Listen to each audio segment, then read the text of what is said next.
इस video lecture में हम लोग डिस्कस करने वाले हैं परसेंटेज।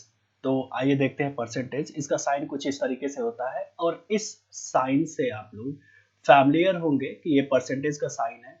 इसके वर्ड पे अगर हम ध्यान दें तो दो वर्ड से मिलकर बना है परसेंटेज, एक तो पर और दूसरा सेंट।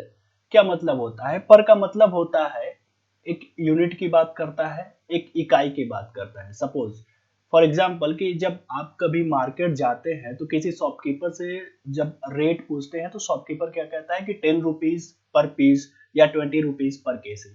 वो कैसे रेट बताता है? 10 रुपीज पर केजी।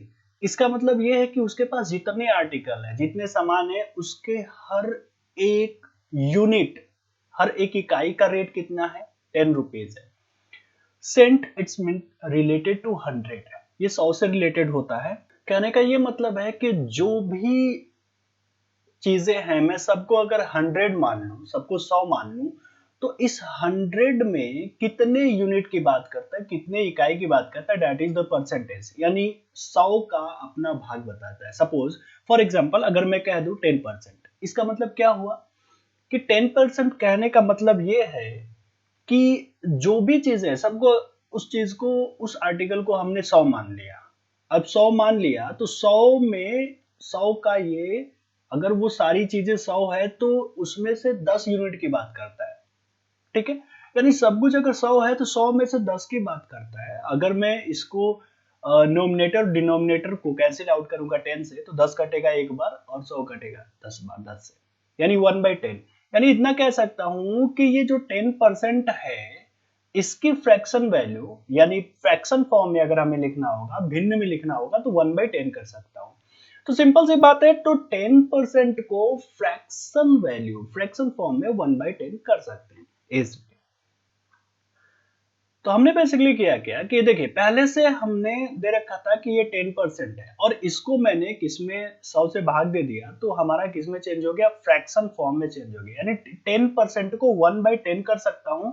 ये परसेंटेज वैल्यू है और ये फ्रैक्शन वैल्यू है, इसी परसेंटेज का फ्रैक्शन वैल्यू है। तो हमने इसमें क्या किया है कि इस परसेंटेज को हमने चेंज किया है किसमें? फ्रैक्शन में चेंज किया है, फ्रैक्शन वैल्यू में। यानी किस में चेंज किया है? भिन्न में चेंज किया है, यानी फ्रैक्शन में। ठीक है, भिन्न में चेंज कर दिया। तो हमने इस परसेंटेज को फ्रैक्शन में चेंज करने के लिए हमने किससे भाग दिया है? तो 100 से भाग दिया है। सपोज अगर मैं कहूं 20%, ठीक है, 20%, अगर मैं इसको फ्रैक्शन में चेंज करना होगा तो इस बेस में 100 से अगर मैं भाग दे दूंगा तो कितना बार कटेगा? 5 बार कटेगा। तो कितना आ जाएगा? 1/5। यानी इतना कह सकता हूं कि इस 20% की फ्रैक्शन वैल्यू कितना होती है? 1/5 होती है। यानी 100 से हमने इस परसेंटेज वैल्यू में अगर हमने डिवाइड कर दिया किससे? 100 से, तो वो क्या बन गया? फ्रैक्शन बोल के।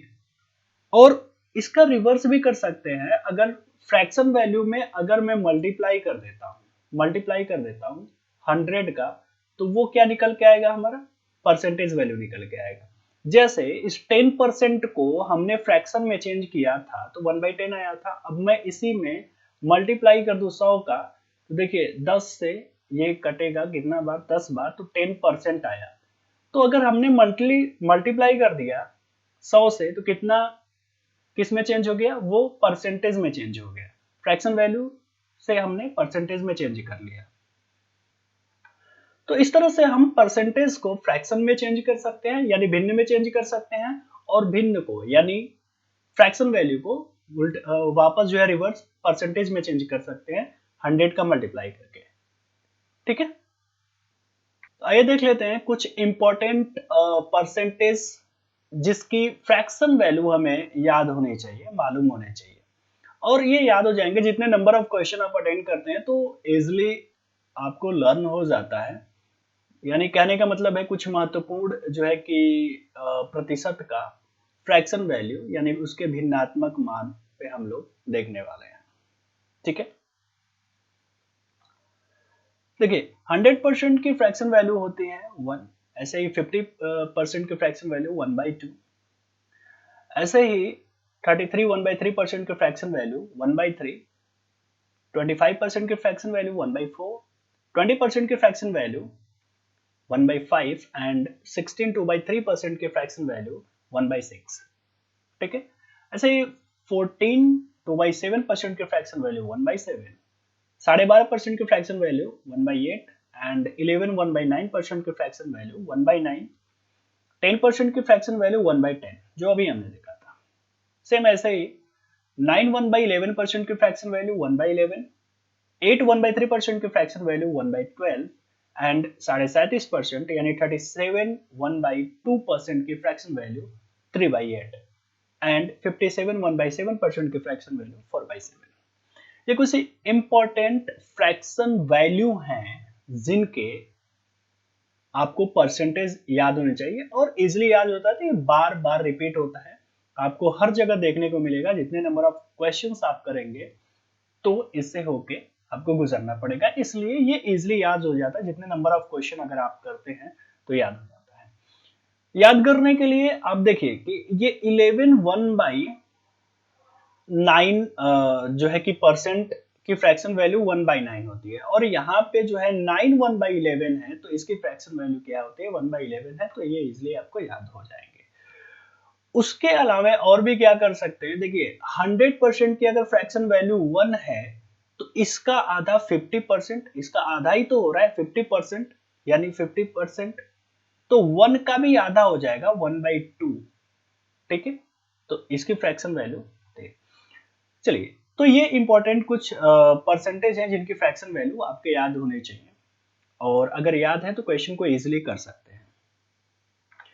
अब सवाल ये होता है कि परसेंटेज की कुछ इंपॉर्टेंसी की बात कर लेते हैं कि परसेंटेज कितना महत्वपूर्ण है। देखिए, अर्थमेटिक की जान है परसेंटेज। अगर मैं कहूँ अर्थमेटिक की जान है, यानी कहने का मतलब अगर आप परसेंटेज काफी अच्छे से कर लिए हैं, यानी परसेंटेज पे अगर आपकी पकड़ अच्छी हो गई है, तो अर्थमेटिक 60% अरिथमेटिक आपको ऐसे ही कवर हो जाएगा, यानी परसेंटेज की बहुत बड़ी वैल्यू है। अगर इसकी इंपॉर्टेंसी की बात करें तो मैं 5 टॉपिक यहाँ पे लिखा है, यानी परसेंटेज।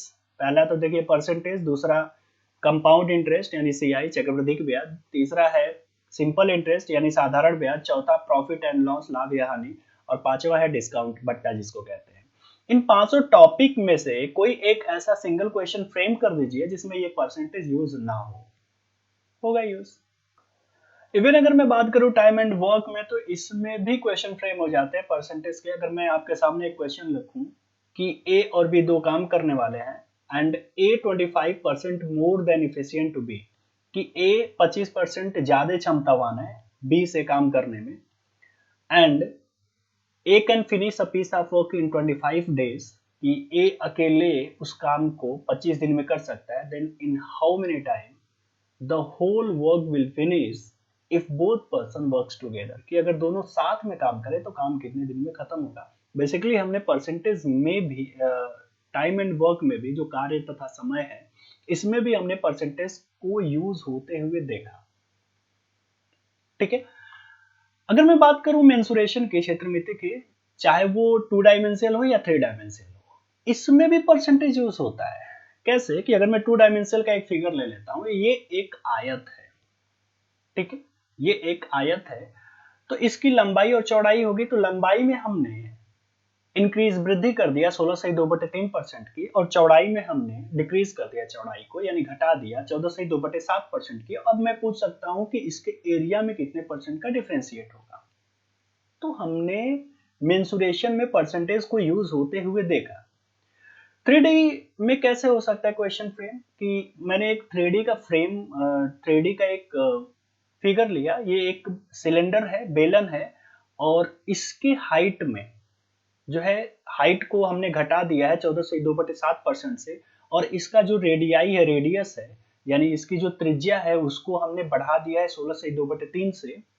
तो अब हमें ये इसमें ये पूछ सकता है कि इस सिलेंडर के वॉल्यूम में, यानी आयतन में, कितने प्रतिशत का डिफरेंशिएट होगा, या कितने प्रतिशत की वृद्धि या कमी होगी, या फिर ऐसे क्वेश्चन पूछे जा सकते हैं। और भी बहुत सारे टॉपिक में यूज होता है, बहुत सारे टॉपिक में यूज होता है। तो अब आप समझ गए होंगे कि परसेंटेज अरिथमेटिक के लिहाज से कितना इंपॉर्टेंट है। अगर परसेंटेज इतना इंपॉर्टेंट है और इतने सारे टॉपिक में यूज होता है तो काम क्या करता है परसेंटेज? तो बेसिकली हम परसेंटेज के काम देखने वाले हैं कि परसेंटेज अगर सेंस क्या होता है परसेंटेज का। तो परसेंटेज का दो ही सेंस होता है, या तो किसी की वैल्यू को इंक्रीज कर देगा, बढ़ा देगा, यानी किसी की वैल्यू को या तो बढ़ा देगा, वैल्यू को वृद्धि कर देगा, यानी किसी की वैल्यू को क्या कर सकता है, बढ़ा सकता है, इंक्रीज कर सकता है, यानी वृद्धि कर सकता है, ठीक है, बढ़ा देगा। या फिर किसी की वैल्यू को वो डिक्रीज कर देगा, घटा देगा, यानी डिक्रीज मतलब इसके हिंदी में क्या होता है, घटा देगा, ठीक है। अब देखिए, बढ़ा, किसी की वैल्यू को बढ़ा देता है, इसका सेंस क्या है कि अगर कोई भी चीज, सपोज एग्जाम्पल, हमने एक एग्जाम्पल लिया कि कोई भी चीज, चाहे वो किसी शहर की जनसंख्या हो सकती है या किसी आर्टिकल का, सपोज ये मार्कर है, तो इसका अगर मैं रेट कहूं 11.1/9% से बढ़ जाती है, वृद्धि हो जाती है, या किसी शहर की जनसंख्या जो है 11 से 1/9% से वृद्धि होती है, इंक्रीज होती है, इसका कहने का क्या मतलब है, इसकी फ्रैक्शन वैल्यू आपको पता होता है कि 1/9 होती है। इसका सेंस क्या होता है, देखिए कि अगर 11 से 1/9% की फ्रैक्शन वैल्यू 1/9, तो ये जो न्यूमरेटर में लिखा हुआ है, अंश में लिखा हुआ है, ये होता है अपना रिजल्ट वैल्यू, रिजल्ट वैल्यू यानी परिणाम संख्या हिंदी में कहते हैं, परिणाम संख्या, ठीक है। ये जो 9 लिखा हुआ है ये होता है हमारा बेस वैल्यू, यानी आधार संख्या,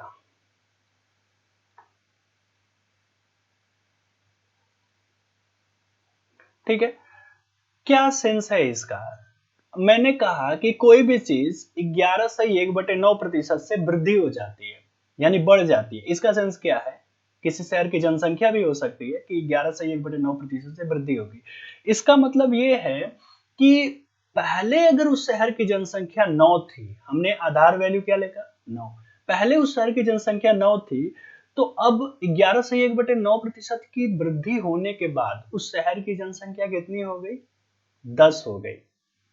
क्लियर है बात है, कैसे कि पहले वो 9 थी और अब बढ़ गई है कितना, 11 से 1/9, तो 9 का मैं अगर 11 से 1/9% अगर मैं निकालूंगा तो कितना आएगा, 1 आएगा। जो ऊपर में रिजल्ट वैल्यू होता है वो इस आधार का परसेंटेज वैल्यू होता है, 1। तो पहले 9 था, अब 1 बढ़ गया तो कितना आ गया, 10 हो गया। पहले उस शहर की जनसंख्या अगर 9 थी तो 11 से 1/9% की वृद्धि होने के बाद अब कितना हो गई है, 10 हो गई है। सेम ऐसे ही अगर किसी शहर की जनसंख्या 9 से 1/11% से घट रही है, डिक्रीज हो रही है, तो इसकी फ्रैक्शन वैल्यू होती है 1/11। अभी हमने देखा था फ्रैक्शन वैल्यू, इन दोनों फ्रैक्शन वैल्यू को ध्यान देना, बहुत इजीली आपको लर्न भी हो जाएगा, याद भी हो जाएगा। इसमें है 11 से 1/9%, ठीक है, तो इसमें नीचे 9 है तो इसकी फ्रैक्शन वैल्यू 1/9, और ये है 9 से 1/11%, इसका सीधा रिवर्स है, और इसके नीचे 11 है तो 1/11, ठीक है ना, 1/11 इसकी फ्रैक्शन वैल्यू, ठीक। अगर घट रही है, ठीक है, अगर घट रही है कोई भी चीज 9 से 1/11% से, तो इसका सेंस क्या निकल के आता है कि पहले अगर वो चीज, पहले अगर किसी, इस मार्कर का जो रेट है 9 से 1/11% से कम हो गई, घट गई, तो पहले इस मार्कर का अगर मूल्य, रेट 11 रुपए था, तो अब 1 घट गया, पहले 11 था और 9 से 1/11% से कम होने के बाद, यानी 1 कम हो गया तो कितना हो गया, 10 हो गया। यही सेंस होता है परसेंटेज का। अगर इसे समझ गए तो जितने भी टॉपिक में परसेंटेज यूज होता है सारे क्वेश्चन आपसे हो जाएंगे, ठीक है। तो अब हम लोग जंप करते हैं, कुछ क्वेश्चंस पे डिस्कस करेंगे तो चलिए अब कुछ क्वेश्चंस उठाते हैं, क्वेश्चंस पे डिस्कस करते हैं। दोस्तों फर्स्ट क्वेश्चन हमारा कह रहा है कि यदि ए की आय, जो ए का इनकम है वो 25% बी से क्या है, अधिक है, तो हमें बताना है कि बी का जो इनकम है ए से कितना परसेंट कम है, कितना परसेंट लेस है। ठीक है, तो क्वेश्चन में बात की जा रही है 25% की, और 25% की फ्रैक्शन वैल्यू होती है 1/4। अब देखिए ये ए है और यहां पे मैं बी का इनकम लेता हूं, तो ए 25% मोर है, मोर देन जो है कि बी। अगर ए 25% बी से ज्यादा है तो इसका मतलब कि अगर मैं मान लूं कि बी का इनकम 4 है, बी का इनकम 4 है, तो मैं मान लेता हूं कि बी का इनकम 4 है, 4 है। अगर बी का इनकम 4 है तो ए का इनकम क्या हो जाएगा, अगर बी का इनकम 4 है तो बात अधिक की जा रही है, यानी ए क्या है, ज्यादा है बी से, तो बी का इनकम क्या हो जाएगा, 5 हो जाएगा, क्योंकि ए 4 है तो एक रिजल्ट वैल्यू 1 प्लस हो जाएगी। अभी हमने बताया था कि न्यूमरेटर क्या होता है, रिजल्ट वैल्यू, और डिनोमिनेटर होता है बेस वैल्यू, तो 5 हो जाएगा। अब हमें ये बताना है कि ए का इनकम बी से कितना परसेंट लेस है, तो ए का इनकम 5 हुआ और बी का इनकम 4 हुआ, तो 5, ए का इनकम और बी का इनकम 4, तो हमें क्वेश्चन पूछ रहा है कि बी की आय ए से कितना प्रतिशत जो है कम है। तो देखिए 4 कितना कम है, 5 से, तो 1 कम है किससे, 5 से, और प्रतिशत में पूछ रहे हैं परसेंटेज में, तो मल्टीप्लाई बाय 100, 5 से 100 कटेगा 20 बार, तो आंसर हमारा क्या आ जाएगा, 20%। ठीक है, ये हमारा आंसर हुआ 20%। अब नेक्स्ट सेक्शन में कह रहा है, नेक्स्ट क्वेश्चन में कह रहा है कि यदि ए की आय बी से 14/2/7% कम है, तो हमें बताना है कि बी की आय ए से कितना प्रतिशत अधिक है। अब इसमें परसेंटेज की वैल्यू क्या चेंज कर दिया है, 14/2/7%, और इसकी फ्रैक्शन वैल्यू आपको हमने बताया था कि 1/7 होती है। अब यहां पे मैं ए का इनकम लेता हूं और यहां पे मैं बी का इनकम लेता हूं, तो ए का जो इनकम है वो बी से 14/2/7% कम है, तो मैं मान लूं कि जो बी का इनकम है वो 7 है, और अगर बी का इनकम 7 है तो ए का इनकम क्या हो जाएगा, तो ए का इनकम 1 कम हो जाएगा, तो 6 हो जाएगा। तो अब हमें बताना है कि बी की जो इनकम है, बी की जो आय है, ए से कितना प्रतिशत अधिक है। तो ए से,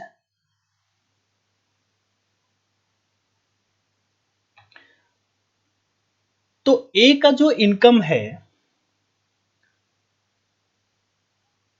जो बी का इनकम है ए से कितना अधिक है, तो देखिए बी का है 7 और ए का है 6, तो जो है 7 कितना अधिक है, 6 से, 1 अधिक है, 1 ज्यादा है किससे, 6 से, और परसेंटेज के लिए मल्टीप्लाई बाय 100, तो 1/6 होता ही है, 16 2/3%, यानी 16/2/3% क्या होगा, अधिक होगा। ये हमारा आंसर होगा। नेक्स्ट क्वेश्चन की तरफ चलते हैं। अब इस क्वेश्चन में कह रहा है कि जो ए की आय है, जो ए का इनकम है, वो 37.5% क्या है, अधिक है बी से, तो हमें बताना है कि अब जो बी का इनकम है वो ए से कितना परसेंट जो है कम है। इसमें जो परसेंटेज वैल्यू दे रखा है वो 37.5% दे रखा है, यानी 37 1/2% दे रखा है, और 37.5% की फ्रैक्शन वैल्यू कितनी होती है, 3/8 होती है। मैं यहाँ पे ए का इनकम लेता हूं और यहाँ पे बी का इनकम लेता हूं। ठीक है, तो अब देखिए ये कह रहा है कि जो ए की आय है बी से 37.5% अधिक है, बी से 37.5% अधिक है। मैं मान लेता हूं कि बी का इनकम 8 है, तो ए का इनकम क्या होगा, तो अधिक की बात की जा रही है, तो यानी ये 3 क्या हो जाएगा, नॉमिनेटर वाला जो ये 3 हो जाएगा वो प्लस हो जाएगा। तो अगर ये 8 है तो ये कितना हो जाएगा, 11 हो जाएगा, 3 प्लस हो जाएगा, तो ए का इनकम हो गया 11 और बी का इनकम हो गया 8। अब हमें बताना है कि बी जो है ए से कितना परसेंट कम है। तो देखिए 11 से 8 कितना कम है, तो 3 कम है, किससे, 11 से, और परसेंटेज के लिए मल्टीप्लाई बाई 100। इसको सिंपल भिन्न में लिखेंगे, सिंपल फ्रैक्शन में लिखेंगे तो कितना हो जाएगा, 300 बटे में 11 को सिंपल फ्रैक्शन में अगर हम लिखेंगे, सिंपल भिन्न में लिखेंगे तो कितना लिख सकते हैं, देखिए 1/11 की जो फ्रैक्शन वैल्यू होती है वो 9 1/11% होती है, तो इसका 3 गुना हो जाएगा, तो 9 3 27, 3/11% हो जाएगा। ठीक है, तो इतना प्रतिशत ये हमारा क्या हो जाएगा, आंसर हो जाएगा। ठीक है, नेक्स्ट क्वेश्चन की तरफ चलते हैं। अब इस क्वेश्चन में कह रहा है कि जो ए की आय है बी से 10% कम है, तो हमें बताना है बी की आय ए से कितना परसेंट अधिक है। सिंपल सा क्वेश्चन है। देखिए 10% की फ्रैक्शन वैल्यू हमने बता रखा है कि 1/10 होती है, और ये ए का इनकम लेते हैं, यहाँ पे अगर हम बी का इनकम लेते हैं, अगर मैं मान लूं कि बी का 10 है तो ए का कितना हो जाएगा, 10% कम, यानी एक कम हो जाएगा, तो इसका 9 हो जाएगा। अब हमें बताना है कि जो बी की आय है ए से कितना प्रतिशत अधिक है, यानी बी कितना अधिक है, तो 9 से 10 कितना अधिक है, एक अधिक है, किससे, 9 से, और परसेंटेज में क्वेश्चन जो पूछ रखा है वो प्रतिशत में पूछ रहा है कि कितना प्रतिशत अधिक है, तो 1/9, इसमें क्या करेंगे, परसेंटेज में अगर पूछ रखा है तो मल्टीप्लाई बाई 100, तो कितना हो जाएगा, 11 1/9%। इसको सिंपल फ्रैक्शन में हम लोग चेंज कर सकते हैं, ये हमारा आंसर हुआ यहां से। ठीक है, नेक्स्ट क्वेश्चन की तरफ चलते हैं। नेक्स्ट क्वेश्चन में कह रहा है कि ए की आय बी से 9/1/11% क्या है, अधिक है, तो हमें बताना है बी की आय ए से कितना परसेंट कम है। ये क्वेश्चन है। देखिए क्वेश्चन करने के बहुत सारे तरीके होते हैं, अभी हमने देखा था एक सिंपल सा तरीका, एक तरीका जिससे हम क्वेश्चन कर सकते थे। ठीक है, एक होता है न्यूमरेटर, एक होता है डिनोमिनेटर, यानी न्यूमरेटर को बोलते हैं अंश, ठीक है, हिंदी में बोलते हैं अंश, डिनोमिनेटर को बोलते हैं हर।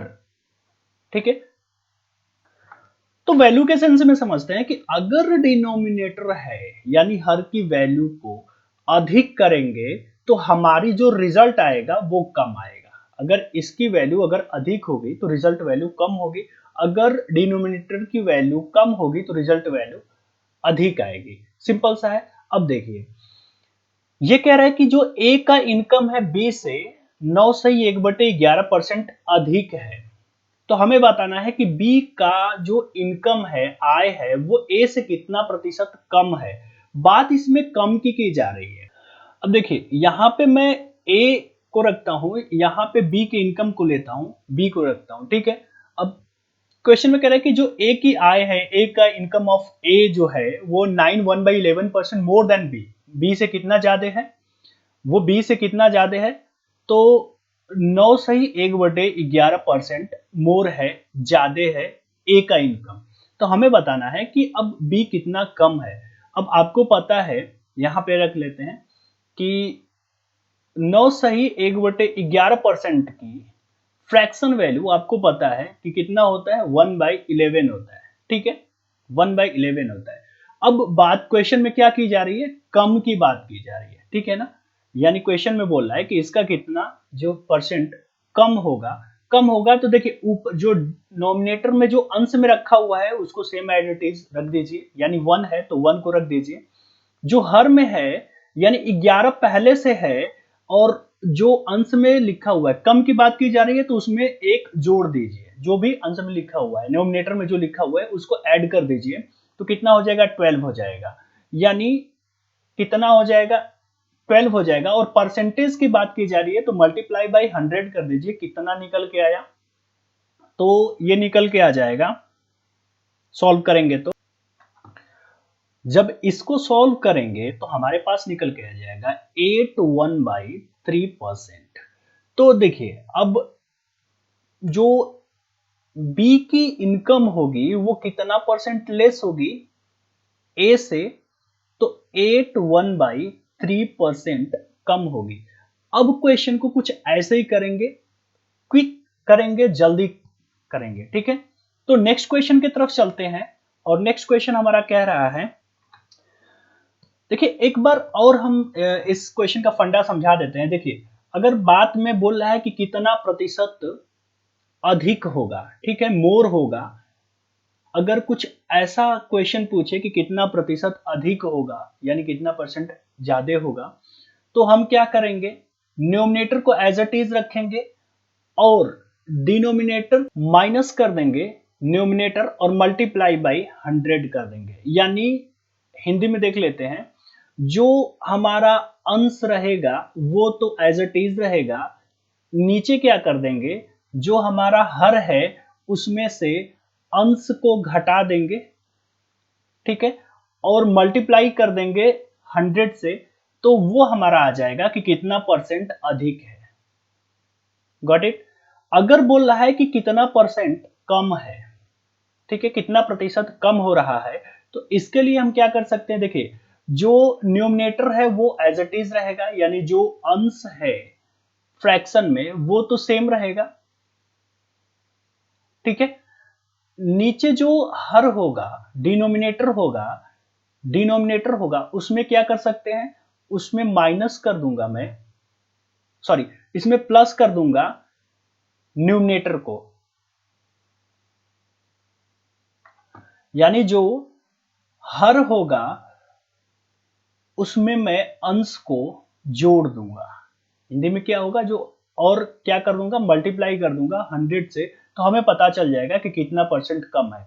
अब देखिए ये कह रहा है कि यदि जो ए का इनकम है, आय है, वो बी से कितना अधिक है, वो 12.5% अधिक है, ठीक है। तो हमें बताना है कि जो बी का इनकम है ए से कितना परसेंट, कितना प्रतिशत कम है। क्वेश्चन में जो परसेंटेज वैल्यू दे रखा है वो 12.5% दे रखा है, ठीक है, और इसकी फ्रैक्शन वैल्यू होती है 1/8। Got it. अब बोल रहा है कि कितना प्रतिशत जो है कम होगा, फोकस इस वर्ड पे करिए, कम होगा, कि एक जो बी की आय जो है ए से कितना प्रतिशत कम होगा। तो अब इसके लिए क्या करूंगा, नोमिनेटर को तो एज इट इज लिखूंगा, यानी 8 जो होगा उसको एज इट इज, सॉरी, जो ऊपर की संख्या है उसको एज इट इज रखूंगा, यानी 1 हो जाएगा, और नीचे क्या हो जाएगा, नीचे अगर कम की बात की जा रही है तो ऐड कर देंगे, यानी 8 पहले से एक जुड़ जाएगा, कितना हो जाएगा, 9 हो जाएगा, और इसमें मल्टीप्लाई बाई 100 कर देंगे तो कितना आ जाएगा, 11 सही 1/9% की कमी होगी। Got it. अब क्वेश्चन को ऐसे ही करना, क्विक करना और जल्दी करना। तो नेक्स्ट क्वेश्चन पे चलते हैं। अब ये जो क्वेश्चन कह रहा है कि राम का जो इनकम है मोहन से 11 से 1/9% क्या है, अधिक है, तो हमें बताना है कि मोहन की जो इनकम है राम से कितना प्रतिशत कम है, लेस है। देखिए इस वर्ड पे बात ध्यान देना, लेस यानी कम की बात कर रहा है कि कितना परसेंट कम होगा, ठीक है। अब आपको पता है कि 11 से ही 1/9% की फ्रैक्शन वैल्यू होती है 1/9। Got it. अब कितना प्रतिशत कम होगा, तो ऊपर तो एज इट इज लिखेंगे और नीचे क्या कर देंगे, एक जोड़ देंगे, तो 9 और 1 कितना हो जाएगा, 10 हो जाएगा, और मल्टीप्लाई बाई 100 तो कितना निकल के आया, 10%। तो अब क्या होगा कि इसमें पूछ रहे हैं कि मोहन की आय राम से कितना प्रतिशत जो है कम है, तो 10% कम होगा, यानी इसका आंसर ये हो गया। इसके अलावा और क्वेश्चन में क्या हो सकता है, हमने इससे पहले जो है कि दो चीजें देखा था, एक हमने चार्ट देखा था, कुछ इस तरीके का चार्ट हमने देखा था कि ये कुछ परसेंटेज है, इनके फ्रैक्शन वैल्यू हमने चेंज कर रखा था। और जो हमारा फर्स्ट क्वेश्चन था, अगर ये चार्ट आपके माइंड में है तो क्वेश्चन को विद इन अ सेकेंड आप क्वेश्चन को सॉल्व कर सकते हैं। जैसे कि हमने फर्स्ट क्वेश्चन देखा था कि जो ए का इनकम है बी से 25% मोर देन, मतलब ज्यादा है, तो हमें बताना था कि बी का इनकम में से कितना परसेंट कम है। देखिए ये हमारा है 25%, ये हमारा 25% है। अब इसमें बोल रहा है कि अब क्वेश्चन पूछ रहा है कि कितना प्रतिशत कम होगा, कितना परसेंट कम होगा। तो देखिए अब कम के लिए क्या करेंगे, सीधा एक स्टेप नीचे आ जाएंगे, तो कितना मिलेगा आपको, 20% मिलेगा। तो इस क्वेश्चन का जो आंसर होगा वो 20% होगा, यानी 20% होगा, यानी इसका जो है आंसर हो जाएगा, यानी ये जो है इस क्वेश्चन का आंसर हो जाएगा क्वेश्चन को। अगर ये चार्ट आपके माइंड में है तो विद इन अ सेकेंड आप क्वेश्चन को सॉल्व कर सकते हैं। लेकिन इसमें क्वेश्चन में कह रहा है कि कितना परसेंट कम होगा, तो हम क्या करें, एक स्टेप नीचे आ गए। अगर ये पूछेगा कि कितना परसेंट जो है, कितना परसेंट अधिक होता, यानी अधिक होता, तो हम क्या कर दे, एक स्टेप ऊपर चले जाते हैं। इस क्वेश्चन में पूछ रहे कितना परसेंट कम होगा, तो एक स्टेप, अगर पूछेगा कि कितना परसेंट कम हो रहा है, कमी हो रहा है, तो क्या करेंगे, एक स्टेप नीचे आ जाएंगे। चलिए एक नेक्स्ट क्वेश्चन जो अभी हमने किया है वो उसको देख लेते हैं। ये जो क्वेश्चन था हमने, जो से हमारा सेकंड क्वेश्चन था करने का, जो हमारा सेकंड क्वेश्चन था कि if A's income is 14.7% less than B, B से कितना कम है, कि 14 से 2/7% कम है। देन हमें बताना था कि what percent of B's income is more than A से कितना ज्यादा है। यानी कहने का मतलब है कि जो ए का इनकम है वो बी से 14 से ही 2/7% कम है, तो हमें बताना है कि बी का इनकम ए से कितना जो है अधिक है। तो देखिए 14 से 2/7% कहाँ पे है, ये रहा हमारा 14 से 2/7%, ये है हमारा 14 से 2/7%। अब ये बोल रहा है कि कितना अधिक है, यानी अधिक की बात कर रहा है, तो हम इससे एक स्टेप ऊपर चले जाएंगे। एक स्टेप ऊपर का मतलब कितना, इससे ऊपर जाएंगे, कितना हो जाएगा, 16 से ही 2/3%। तो ये हमारा इस क्वेश्चन का आंसर हो जाएगा। Got it. देखिए अगर ये चार्ट आपके माइंड में है तो क्वेश्चन को बहुत ही इजीली पिक कर सकते हैं। ऐसे हमने तमाम तरीके के वीडियो में क्वेश्चन करा रखे हैं। देखिए जो नेक्स्ट क्वेश्चन हमने देखा था इससे पहले ही कि ए का इनकम जो है बी से 10% क्या है, लेस है, कम है, तो हमें बताना है कि बी का इनकम ए से जो है कितना परसेंट अधिक है। बात इसमें किसकी की जा रही है, इस वर्ड पे ध्यान देना, अधिक पे ध्यान देना, यानी मोर पे बस ध्यान देना, ठीक है। और परसेंटेज की वैल्यू देख लेना, 10%, यहाँ पे जो परसेंटेज वैल्यू दे रखा है वो 10% देख रहा है, बात कर रहा है अधिक की। तो अधिक की जब बात करेगा तो एक स्टेप ऊपर चले आएंगे, तो कितना मिल जाएगा हमारे पास, ये मिल जाएगा 11 से 1/9%, यानी ये हमारा आंसर हो जाएगा। ठीक है, अब नेक्स्ट क्वेश्चन देख लेते हैं। अब रिसेंट में एक क्वेश्चन हमने सॉल्व किया था कि यदि ए का इनकम जो है वो बी से 9 से 1/11% क्या है, अधिक है, मोर है, तो हमें बताना है कि ए का इनकम बी का इनकम जो है ए से कितना परसेंट कम है। इस वर्ड पे ध्यान देना, कम पे ध्यान देना, और 9 से 1/11%, ये रहा हमारा परसेंटेज वैल्यू 9 से 1/11%। और बात कर रहा है कम की, तो कम में क्या करेंगे, एक स्टेप क्या करेंगे, नीचे आ जाएंगे, इधर आ जाएंगे, ठीक है ना। तो क्या मिल जाएगा हमें कि 8 से 1/3%, ये हमारा क्या हो जाएगा, आंसर हो जाएगा। नेक्स्ट क्वेश्चन देख लेते हैं। ऐसे ही ये क्वेश्चन आपके होमवर्क के लिए है, ठीक है ना। तो इस क्वेश्चन जैसे ये कह रहा है कि ए का इनकम जो है बी से 57 से 1/7% अधिक है, तो बी की आय जो है हमें बताना है ए से कितना परसेंट कम है, कितना परसेंट लेस है।